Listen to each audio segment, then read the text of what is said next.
À l'origine, Dieu a créé les cieux et la terre. Puis il a dit « Faisons l'homme à notre image ».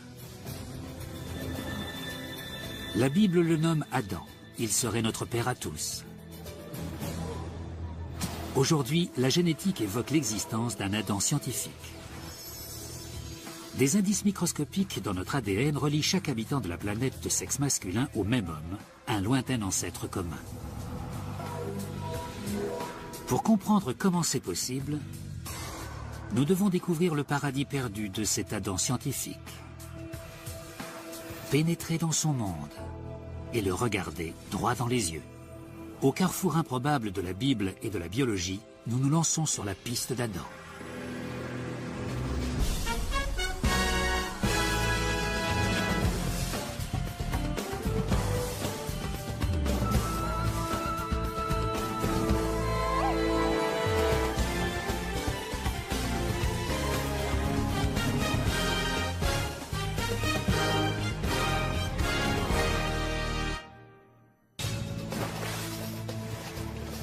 Nous avons tous une apparence si différente que l'idée même d'une parenté entre tous les hommes semble inconcevable. Difficile de croire que 6 milliards d'êtres puissent avoir le même ancêtre. Et pourtant, 3 des plus grandes religions, le christianisme, l'islam et le judaïsme, affirment qu'un seul homme est notre père à tous.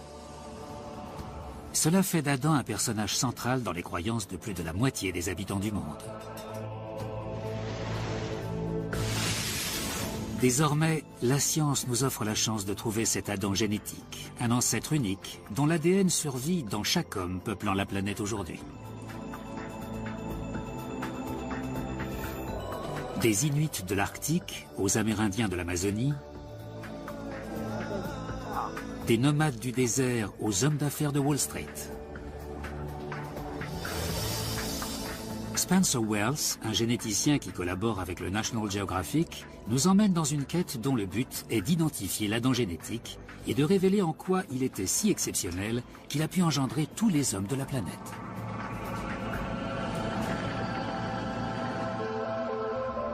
Mais comment dérouler une chaîne génétique qui s'étend sur autant de générations ? Une chaîne qui remonte jusqu'aux racines de l'arbre généalogique de l'humanité.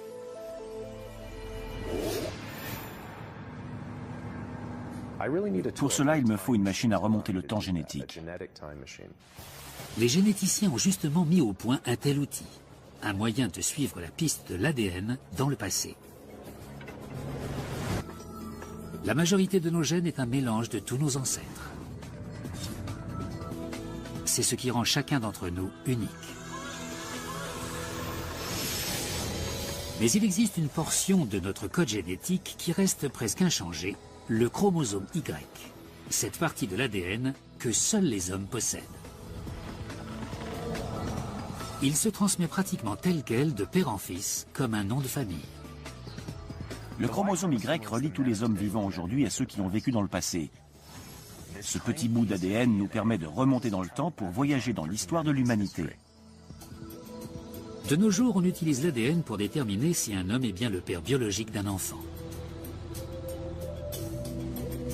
Pourrait-il établir un lien entre les milliards d'hommes peuplant la planète aujourd'hui et un ancêtre unique? Pour Spencer Wells, la réponse est oui. Le chromosome Y peut nous dévoiler les origines des hommes du monde entier. D'Afrique en Amérique, toutes les branches de l'arbre émanent d'un tronc unique. Le chromosome Y fait le lien entre les hommes d'aujourd'hui et leurs ancêtres communs.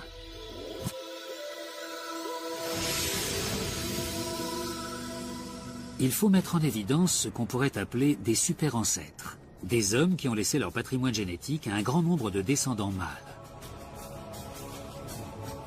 Ils sont comme des embranchements dans les ramifications de l'arbre, des endroits où un grand nombre de branches sont générées par un même homme.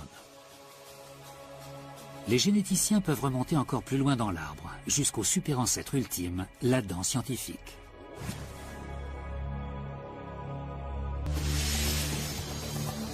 À la fin des années 90, Spencer Wells a organisé une série d'expéditions sur les terres de Gengis Khan, dans les steppes et les montagnes d'Asie centrale. Quand les scientifiques de l'équipe ont étudié les chromosomes Y des hommes de la région, ils ont fait une découverte stupéfiante. Plus de 8% des hommes sont cousins. Les chiffres sont incroyables. Environ 16 millions d'hommes de la région sont les descendants d'un ancêtre mâle commun. Comment un petit bout d'ADN peut-il révéler un détail aussi fondamental sur autant d'individus? La réponse, les mutations génétiques. D'infimes modifications du chromosome Y qui ont le pouvoir incroyable de montrer de qui descendent ces hommes et même d'où ils viennent.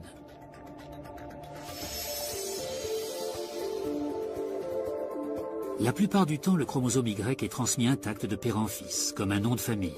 Mais parfois, il subit de légers changements. Tout comme l'orthographe du nom peut évoluer au fil du temps. Occasionnellement, une mutation sans conséquence apparaît sur le chromosome Y d'un homme.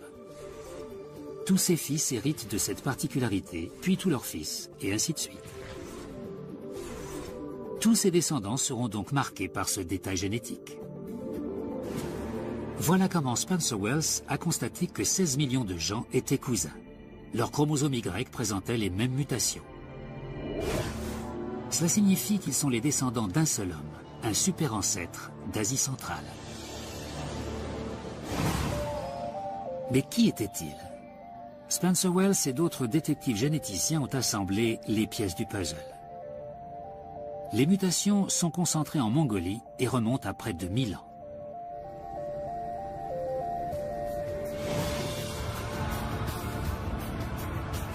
Selon les scientifiques, ce devait être un homme de pouvoir avec de nombreux fils pour perpétuer sa lignée. Tous les indices désignent un homme, Gengis Khan. Ces preuves sont indirectes mais incontestables. L'empire de Gengis Khan s'étirait du Kazakhstan à la Corée. Il a fondé une dynastie qui a survécu sur plusieurs générations. Ses fils et petits-fils ont eu le pouvoir et la possibilité de propager son chromosome Y. Tandis que ces armées envahissaient l'Asie centrale, elles ont exterminé leurs ennemis et souvent, dit-on, pris leurs femmes. En conséquence de quoi beaucoup d'enfants sont nés porteurs du chromosome Y de Gengis Khan et les lignées d'autres hommes ont été rayées de la carte. Nul ne sait où a été enterré le corps et donc l'ADN de Gengis Khan. Mais les mutations de son chromosome Y survivent dans ses descendants actuels. Les recherches montrent que le chromosome Y peut nous faire dérouler le fil génétique sur plusieurs siècles. Mais pour localiser l'Adam scientifique, nous devons retrouver un homme aux origines de l'humanité qui a eu non pas des millions, mais des milliards de descendants. C'est une enquête extraordinaire. Adam était peut-être le premier humain réellement moderne. Nous pourrons retrouver son Éden et reconstituer son visage.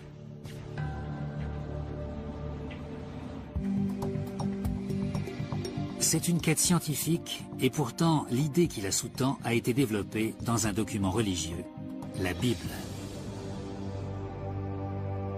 Des siècles avant l'ère de la génétique, le livre de la Genèse nous parle d'un homme qui serait notre ancêtre à tous. La Bible ne donne aucune description physique d'Adam, si ce n'est qu'il a été créé à partir de poussière, à l'image de Dieu. Et sa côte a été la matière première pour donner vie à la première femme, Ève. Dieu leur a donné un endroit où vivre, le jardin d'Éden. Mais bientôt, tentés par un serpent, Adam et Ève ont goûté à l'arbre de la connaissance. Et Dieu les a chassés du paradis. Adam et Ève ont eu des enfants. Et selon la Bible, cette famille originelle s'est agrandie jusqu'à inclure tous les humains actuels.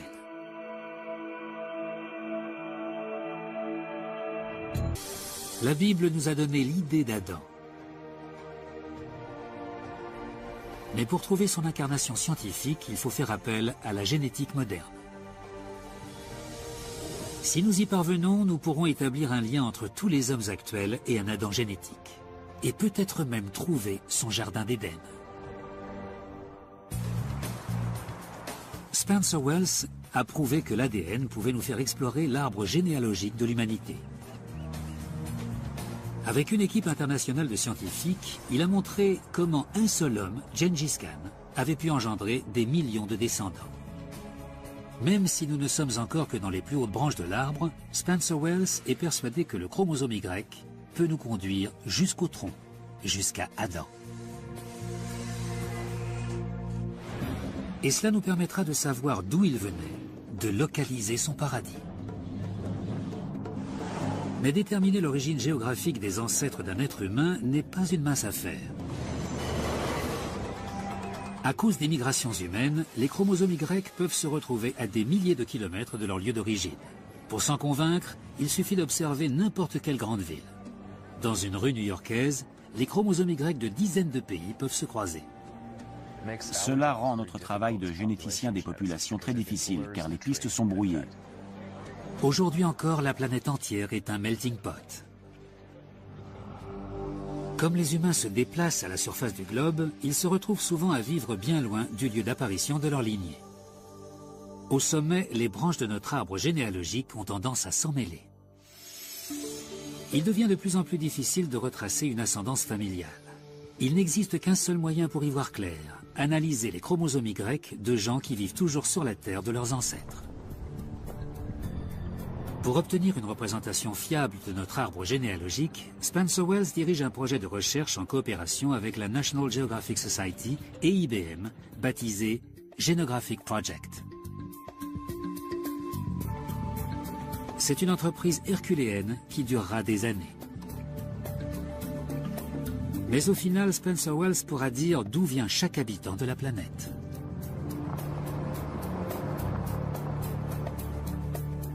Avec ses collègues, il a quadrillé le monde entier pour collecter des échantillons d'ADN. Des aborigènes d'Australie aux Indiens d'Amérique du Sud. Ils ont sillonné toute la surface du globe, l'Asie centrale, l'Afrique du Sud ou encore la Sibérie. Spencer Wells peut déjà tirer une foule d'informations sur les origines d'un homme en étudiant son chromosome Y. Et il pense avoir découvert quelque chose de surprenant dans le passé de l'un des plus illustres personnages de l'histoire américaine. Le 3e président des États-Unis, Thomas Jefferson. Les recherches sur le chromosome Y de Jefferson ont déjà révélé des détails étonnants. On a longtemps suspecté qu'il a eu des enfants avec son esclave, Sally Hemings. Une étude génétique de 1998 a confirmé cette rumeur avec une quasi-certitude. Ainsi, cet homme blanc a bien eu des descendants noirs.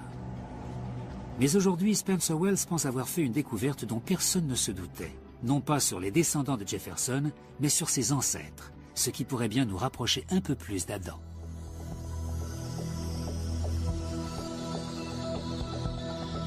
Wells a remarqué que les mutations du chromosome Y de Jefferson ne semblaient pas européennes. Mais d'où venaient donc ses ancêtres? Pour en avoir le cœur net, Spencer Wells a besoin d'un échantillon d'ADN. La piste le mène jusqu'en Virginie. L'un des plus proches parents vivants de ce père fondateur de l'Amérique vit à Fries. Connaissez-vous vos ancêtres? Savez-vous de qui vous descendez? De Thomas Jefferson. Odin Jefferson a le même nom que le président. Il a également hérité de son chromosome Y. Ça ne fait pas mal. Il suffit de frotter ça à l'intérieur de la joue, vous raclez bien de haut en bas. Tout porte à croire que Jefferson était d'origine européenne. Les généalogistes ont fait remonter l'histoire de sa famille jusqu'à la France et à l'Angleterre médiévale. Mais le test montre quelque chose dont personne ne se doutait. Le chromosome Y de Jefferson ne le relie pas à l'Europe, mais au Moyen-Orient, là où se trouvent le Liban et la Syrie actuelle. Selon toute hypothèse, l'un de ses ancêtres directs vivait dans un pays qui n'existe plus, la Phénicie, appelée Canaan dans la Bible. Jefferson avait une physionomie européenne, mais son chromosome Y décrit une autre réalité. Il prouve que notre apparence physique ne nous dit pas vraiment d'où nous venons.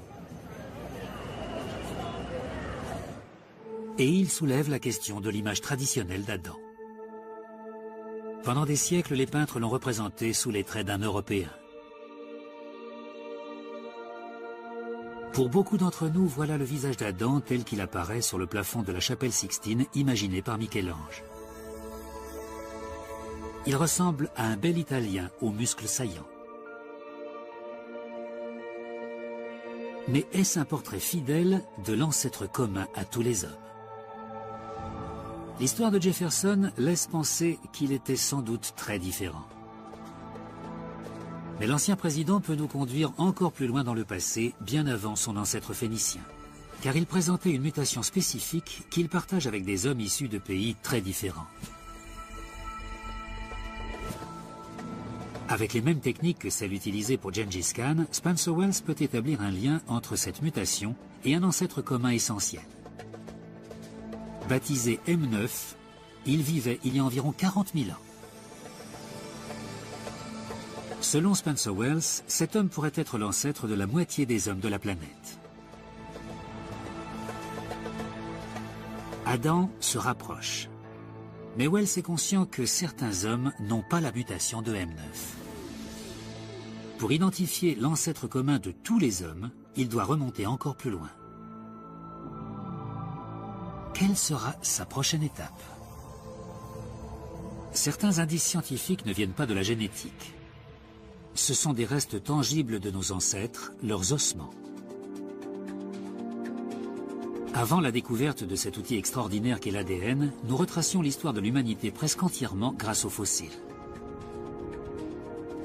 Mais cette représentation était incomplète. Les plus anciens fossiles viennent d'Afrique et ont plusieurs millions d'années.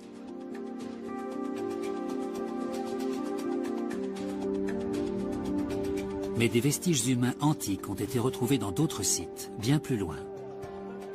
Le Moyen-Orient a livré de très anciens fossiles humains. Et des restes préhumains ont été découverts en Asie. Les traces fossiles désignent 3 régions pouvant être le berceau de l'humanité.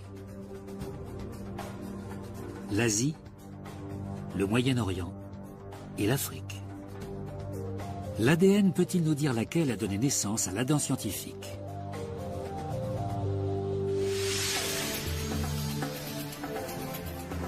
Spencer Wells veut trouver un endroit où se croisent des individus originaires des 3 régions. En étudiant les routes commerciales du passé, il met la main sur un possible candidat, la petite île de Paté au large de la côte kenyane.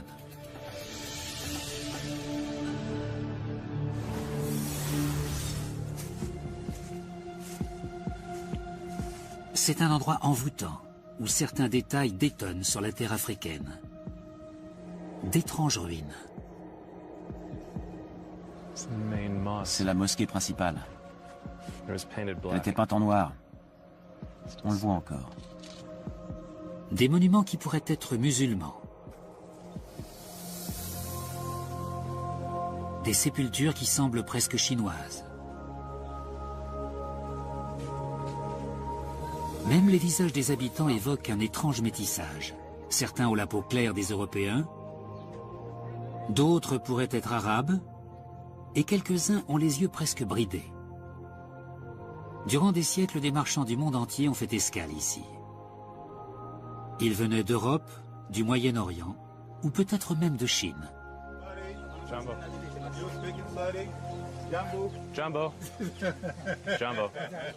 L'histoire a créé ici un melting pot génétique. En prélevant un échantillon d'ADN, nous pourrons en savoir beaucoup plus sur vos ancêtres. Si les chromosomes Y de ces hommes mettent en évidence un ancêtre commun à tous ces groupes ethniques, ils pourraient nous conduire jusqu'à Adam. Ouvrez la bouche. Spencer Wells effectue des prélèvements sur 25 hommes. Merci beaucoup. Ouvrez la bouche. Où est née votre mère? Les analyses ADN prouvent que les hommes de Paté viennent d'un peu partout. Leurs ancêtres étaient originaires d'Afrique, d'Europe d'Arabie, d'Inde et du croissant fertile du Moyen-Orient. On constate sur cette île minuscule plus de variations génétiques que dans beaucoup de pays.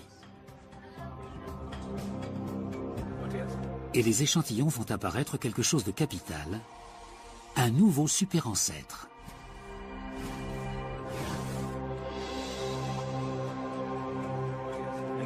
Bien que l'origine géographique des chromosomes Y soit très variée, ils ont presque tous un point commun. Une mutation particulière que les scientifiques appellent M168. Des hommes vivant sur toute la surface du globe possèdent cette même mutation.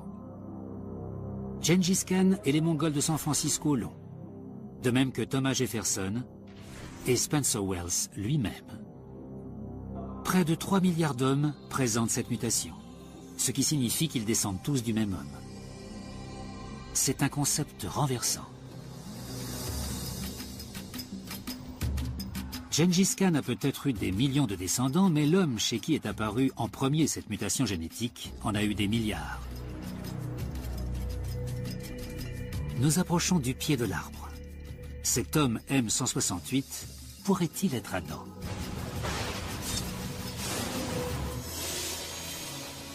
Mais il y a un hic. Spencer Wells a trouvé une exception parmi les hommes de pâté.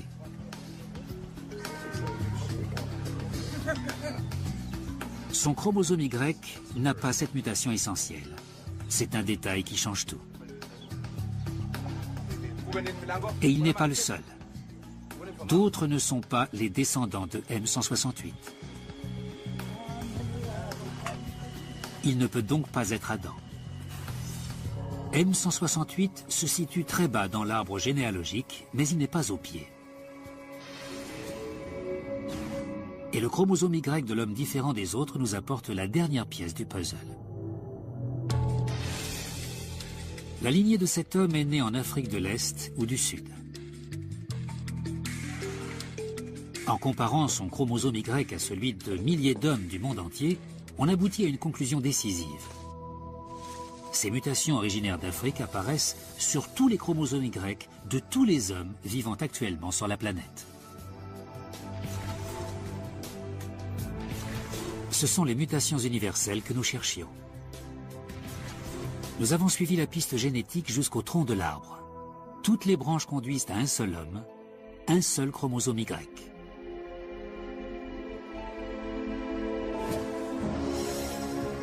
Il y a bien eu un ancêtre unique à tous les hommes actuels. C'est lui le super-ancêtre suprême, l'Adam scientifique.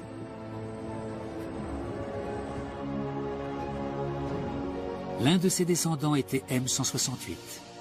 Il est aussi l'ancêtre de l'ancêtre moyen-oriental de Thomas Jefferson. Il a donné naissance au chromosome Y de Gengis Khan. En résumé, tous les chromosomes Y du monde remontent à un homme africain. C'est bien lui, l'Adam scientifique.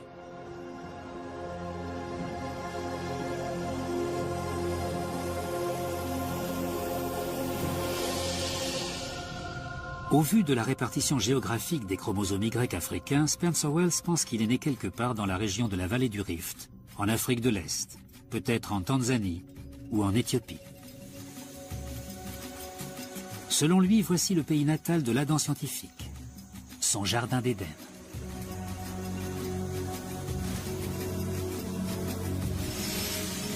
La génétique est capable de dater les mutations du chromosome Y pour calculer l'âge de l'Adam scientifique. Ainsi, Spencer Wells estime qu'il est né il y a environ 60 000 ans. Cela semble lointain, mais en réalité, cela signifie que notre quête d'un ancêtre commun ne nous a pas menés jusqu'à l'époque des hommes singes ou même des hommes primitifs comme les Homo erectus. En comparaison des milliards d'années de l'évolution humaine, nous avons localisé Adam dans un passé très récent. Spencer Wells sait maintenant que l'Adam scientifique a bel et bien existé, quand il vivait et même probablement d'où il venait. Mais qui était-il? Comment est-il devenu le super-ancêtre de tous les hommes actuels? Et à quoi ressemblait-il? Le portrait qui se dessine n'est pas celui auquel on pouvait s'attendre. Sous les pinceaux de Michel-Ange, Dieu donne la vie à un homme de type européen. Depuis les dernières données géographiques et temporelles concernant Adam, on sait qu'il ne pouvait ressembler à ça. Pour la première fois, il est possible de dresser un nouveau portrait d'Adam sur des bases scientifiques.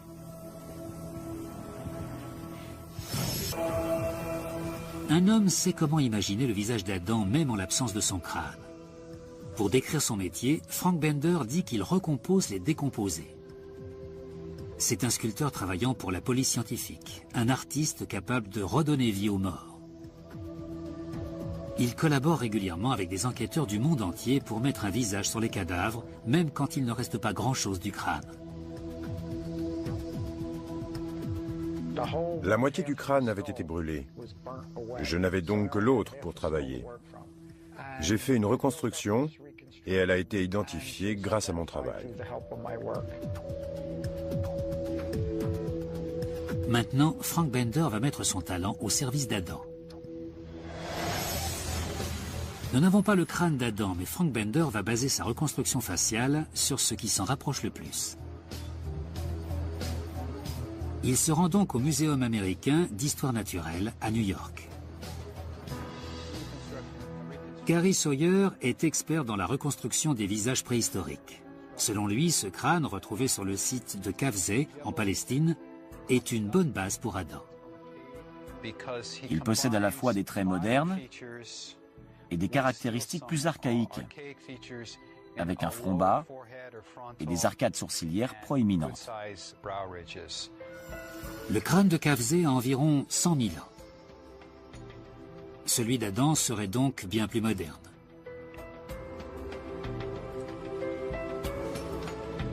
Frank Bender va devoir évaluer ce que des millénaires d'évolution ont pu faire à la physionomie de l'homme de Kafzeh.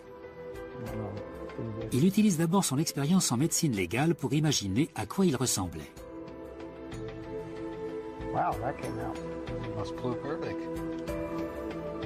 Il peut extrapoler les traits de son visage à partir de sa structure crânienne. La forme des fossettes, le tracé des mâchoires, la largeur du nez, la taille du menton.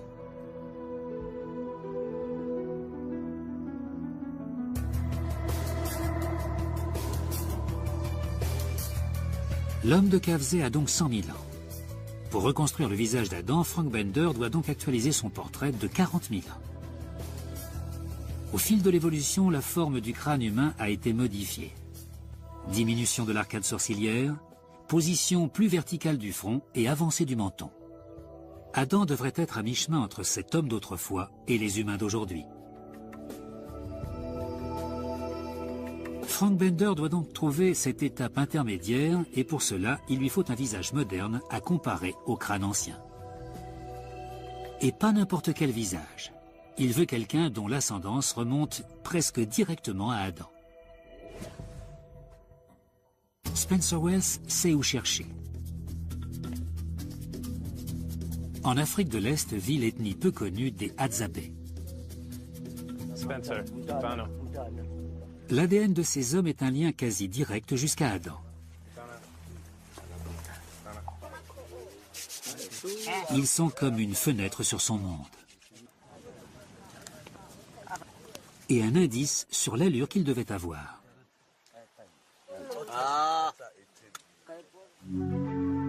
L'ADN scientifique devrait être à mi-chemin entre l'homme de Kafzeh et l'un de ses visages. Comme celui du chef de la tribu Hadzabe, Julius Indaya, Ume. Mais comment établir son portrait robot? Pour fusionner ces deux visages, Frank Bender se tourne vers une technologie développée pour des applications sécuritaires comme la lutte antiterroriste.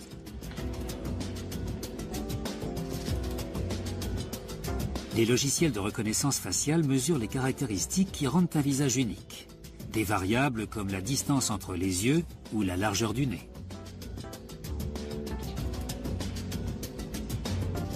Les ingénieurs ont choisi plus de 200 traits qui définissent la forme du visage de l'homme de Kafzeh, pour en faire un modèle mathématique. Puis ils font de même avec le chef des Hadzabe. L'ordinateur compare ensuite les deux séries de données, deux visages que 100 000 ans séparent, avant de calculer un modèle intermédiaire, celui d'Adam.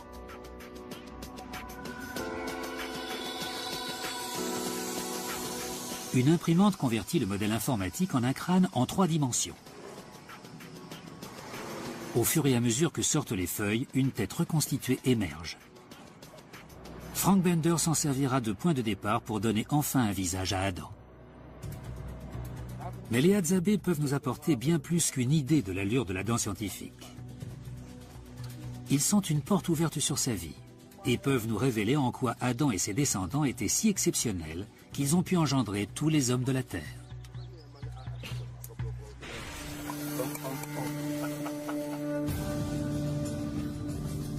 Les mutations du chromosome Y montrent que l'Adam scientifique est né il y a environ 60 000 ans. C'était une époque hors du commun dans l'histoire de l'humanité qui traversait alors une grave crise. Selon les scientifiques, les humains étaient au bord de l'extinction. La population mondiale avait sans doute chuté à quelques milliers d'individus. Mais après cette période critique, les humains ont entamé une ascension fulgurante. Pour la première fois, l'art est apparu. Et les outils sont devenus plus sophistiqués. Cette nouvelle énergie et ce vent d'innovation ont permis à l'espèce humaine de conquérir la planète. Quelque chose de capital a changé dans la nature humaine. Le facteur déclencheur reste un mystère, et pourtant il semble être arrivé juste après Adam. Est-ce une coïncidence? Je l'ignore. Peut-être. Mais il est également possible qu'Adam ait été celui qui a mis en branle ces changements. Comment un seul homme a-t-il pu changer toute une espèce? Spencer Wells a une théorie. Elle est avant-gardiste et très provocatrice. Il pense qu'Adam a pu être le premier être humain ayant la capacité de penser comme nous, le premier véritable homme moderne. Et s'il le pouvait, il remonterait dans le temps pour le prouver. Pour l'heure, l'ethnie des Hadzabe en Tanzanie est la meilleure solution dont nous disposons. Elle nous permet une plongée directe dans l'époque d'Adam. En tant qu'êtres humains, les Hadzabe sont aussi modernes que les autres habitants de la planète. Mais leur société perpétue le mode de vie des premiers hommes modernes à l'époque d'Adam.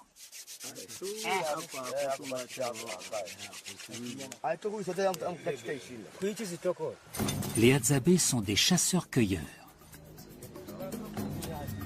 Survivre dans un tel environnement est un défi permanent. Ils font appel à une ingéniosité qui, selon Wells, pourrait être née avec Adam lui-même.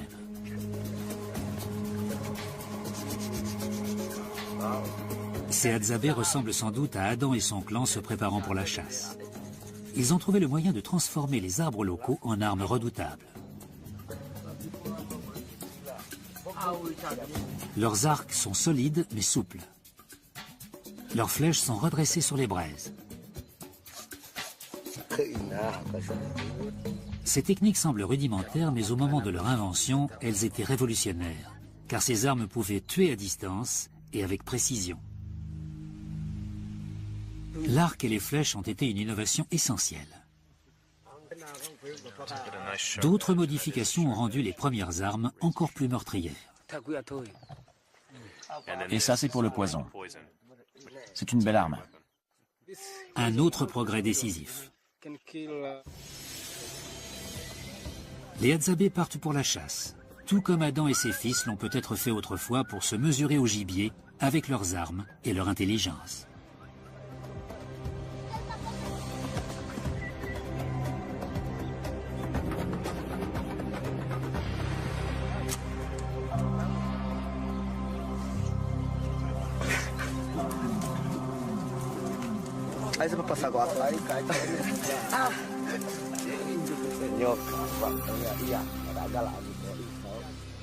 Les techniques de chasse des Hadzabe sont efficaces, mais elles ont dû être inventées et développées par quelqu'un.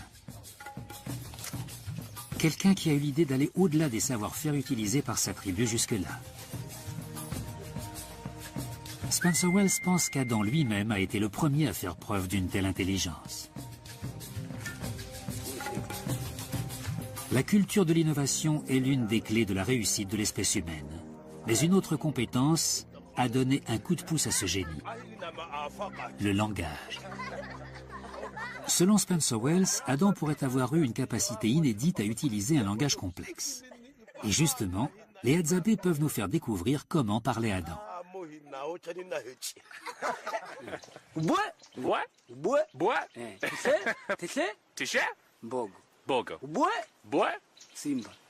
Simba, lion. Il parle l'une des langues les plus complexes du monde. Au milieu des voyelles et des consonnes habituelles se mêle toute une série de clics.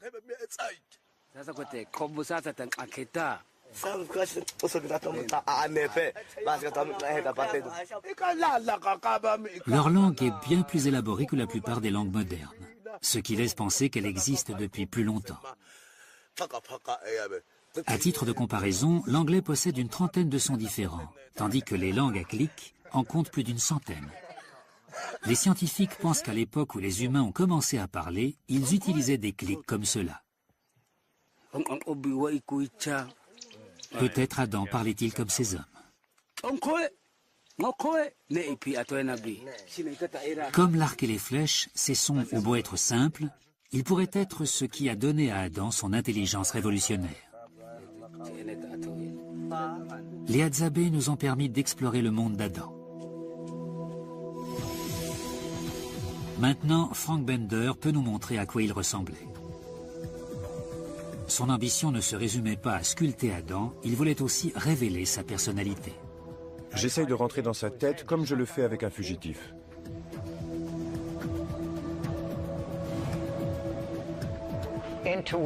L'intuition est une passerelle entre l'art et la science.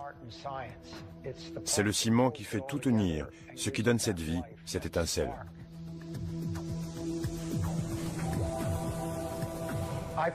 J'imagine un homme plein de vie qui ressentait à peu près les mêmes émotions que nous, alternant entre la confiance et l'insécurité.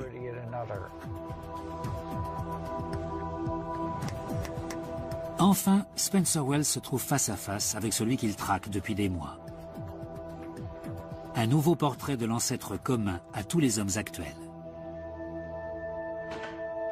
Adam.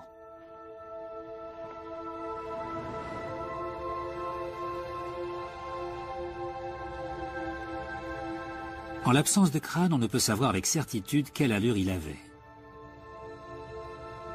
Mais la conjugaison des indices génétiques, du talent médico-légal de Frank Bender et des logiciels dernier cri laisse penser qu'il ressemblait sans doute à cet homme.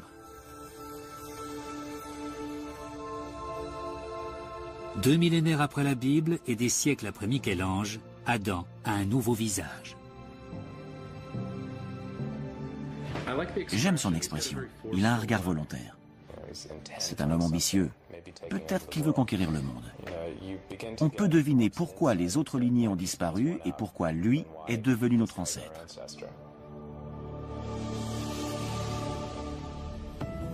La science ne peut nous dire en quoi Adam était différent. D'autres hommes vivaient en même temps que lui, mais au fil des siècles, leurs lignées génétiques se sont éteintes.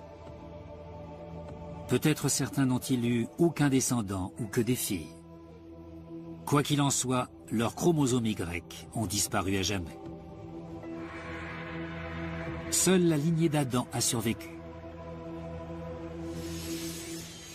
Voilà comment il a pu devenir notre super ancêtre suprême. Il naît il y a environ 60 000 ans. Il apprend vite et finit par s'imposer comme le chef de sa tribu. Sa maîtrise du langage le démarque des autres.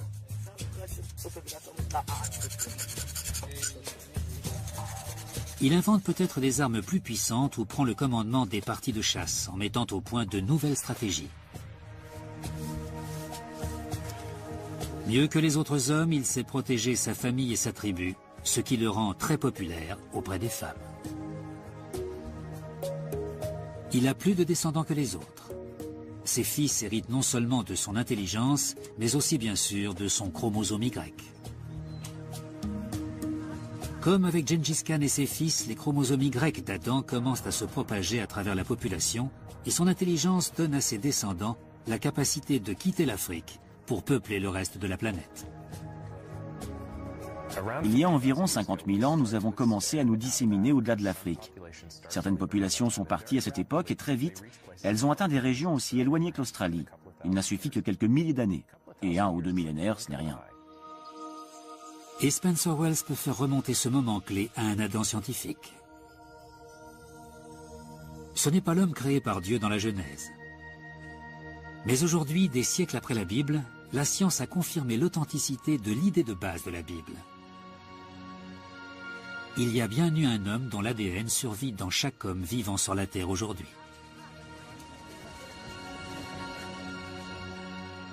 Son jardin d'Éden était sans doute l'Afrique de l'Est.